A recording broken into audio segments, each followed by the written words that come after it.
What's up everybody, and welcome back to another episode of Fallout 4 Mods Weekly. It has been an absolutely massive week for mods. You're getting some of the nicest releases for mods that we've ever gotten. As I did mention in some earlier videos, last weekend I actually kind of went home. I wasn't at my desktop computer, so I wasn't able to cover some of the mods that came out last weekend, so they will be in this edition's episode. Even without those mods, we've been getting a ton of new releases. I've been seeing a lot of people say it, and I truly agree that this is like a golden age for Fallout 4 modding, or at least the past 2 weeks have been. You're getting so much new quality content that it's honestly hard to fit so many mods into one video. There's one or two mods that I didn't put in this video because I'm going to make standalone videos on them yet. Regardless, if you guys do enjoy it, I encourage you to consider subscribing, but with that, we'll just jump right into it.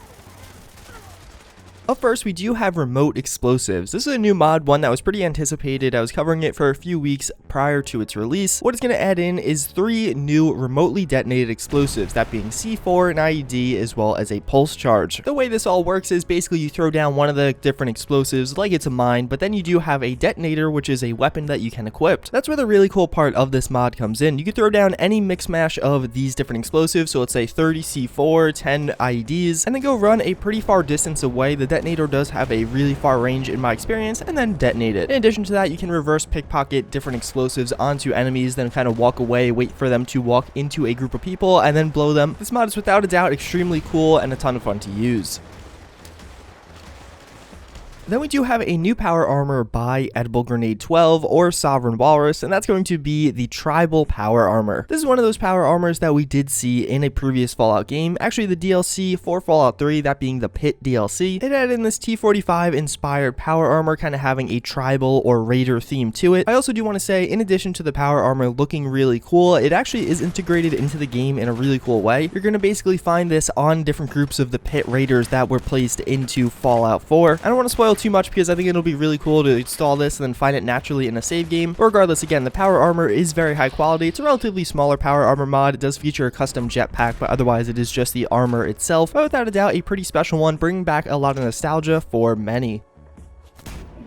So then we do have the Chiappa Triple Threat, or the Triple Barrel Shotgun. This is a new mod by Doom, with the animations being done by War Daddy. As you can see, more or less what this is going to add in is a triple barrel shotgun, like the double barrel shotgun that you're so familiar with, but having a third barrel on top. This is based on the real life Chiappa Triple Threat, which is basically made by this company named Chiappa, and it more or less is identical to the one you are seeing in game. The main features of this mod are, one, it's going to have some pretty cool custom animations. As you can see, that break action looks really sharp, and when you take out the shells, I just really like the look of it. It's very smooth, pretty fast, so you don't get too tired of it after having to reload this all the time. In addition, there's a number of different camos and textures you could put on this weapon to really spice it up and make it look a little bit cooler. I feel like that actually really adds a lot to the gun, and there's quite a few options there that I found myself really wanting to go back to and use on a different playthrough. Without a doubt, a pretty cool gun, one that fits well into the game, and it's definitely a gun that has that Fallout feel built right into it.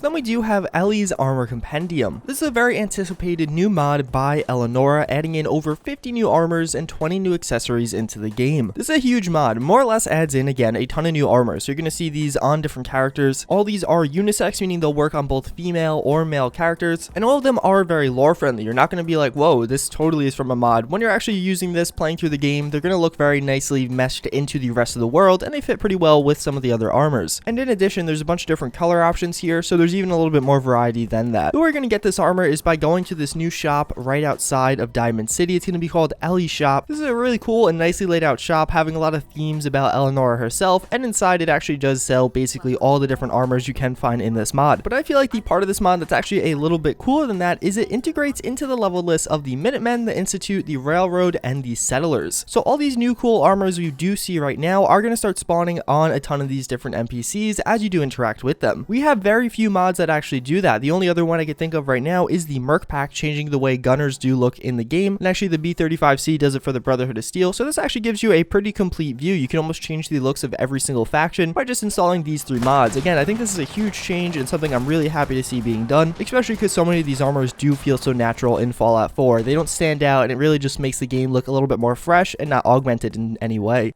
So then another new shotgun mod, this time the hunting shotgun, adding in the iconic weapon from Fallout New Vegas into Fallout 4. This mod is by Deadpool 2099 and Hitman 47101. These are the same people behind the grease gun as well as a number of other mods from previous Fallout games as well. This is a really cool shotgun. It's actually the first shotgun to bring pump action animations to Xbox One. Even beyond that, I feel like it's one of the only pump action shotguns that feels complete. We do have a few other ones, but all of them had some faults somewhere. This one is the more polished version of all these options, and it really just feels like a very complete mod in general. I think large in part the gun speaks for itself. It's a really cool gun. It's always satisfying to use shotguns, and considering Fallout 4 was lacking a proper pump shotgun up until this point in my eyes, I definitely think this is going to be a great addition to everybody's game, and honestly, again, just a ton of fun to use, very satisfying with that pump action sound and animation, and something I hope we do get more of in the future. So then we do have Sim Settlements. This is a mod I did cover in a more fuller version in a video earlier this week. If you really want to get into this mod, I definitely recommend either watching my video or the mod author himself did put out a great video series. What this is going to do is overhaul and change the way settlements do work now, taking some inspiration from SimCity. Now you're going to have a new option in settlements being able to place down different plots of land. Your settlers will be assigned to those plots automatically and start building up their own houses there. Each of these settlers do have their own backstory, and all these plots are very variable. So if you place down 10 residential plots, none of them will look the same. Each one will have its own story behind it, and again, all of them will structurally look a bit different. Even beyond that, there's also agricultural, commercial, and industrial plots, adding in jobs and different things for your settlers to do. Then you can go through different upgrade paths, increase the overall happiness of your settlement. All around, it's a very cool mod that again really overhauls settlements and makes it a more integrative and expansive part of Fallout 4 as a whole. But as I did say, this is a very big mod. There's a lot of depth to it, so if you really want to understand it, I think this 1 minute little segment is not nearly enough, and I definitely recommend you check out more content on it.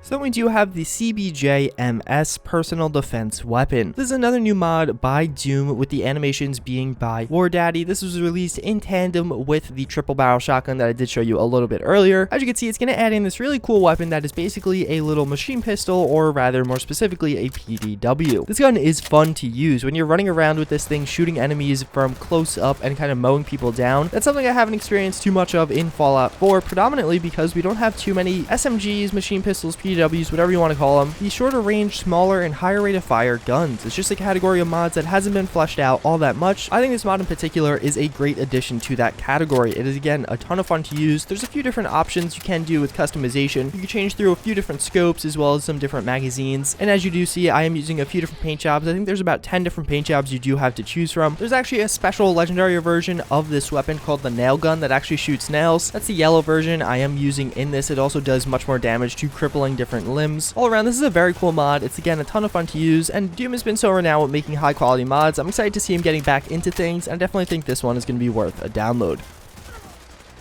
So then last but certainly not least, we do have the RU-556 assault rifle. This is going to be the latest release by the same people behind the OTS per knock and the 9x39 project. These guys have been releasing some really high quality mods, and I think this is going to be their highest quality one to date. The RU-556 is more or less an AR platform weapon, adding in this very cool assault rifle that you can really customize in quite a few different ways, has a ton of custom sounds, custom animations, and one area that's really fleshed out with this one is the different scopes and sights you do have available. There's not many mods that you could really customize to the extent that it looks totally different in one instance from another. I feel like this one is definitely getting there between all the different customization options, and then in addition you could have different textures on some of the different weapons. It really feels like you could have a medium to long range variant and then a much shorter range variant as well. This is one of those ones you're going to want to download and experience for yourself. I do think pretty adamantly that this may be in the top 3 weapon mods for Fallout 4 right now. It is very satisfying to use, and everything about it is just so well done. That's pretty much going to wrap it up for this episode of Fallout 4 Mods Weekly. As always, I do hope you guys enjoyed. I'm actually really sick while making this, so hopefully it didn't convey it too much in the video. I thank you guys all for watching again, and I hope to see you all next time. Later.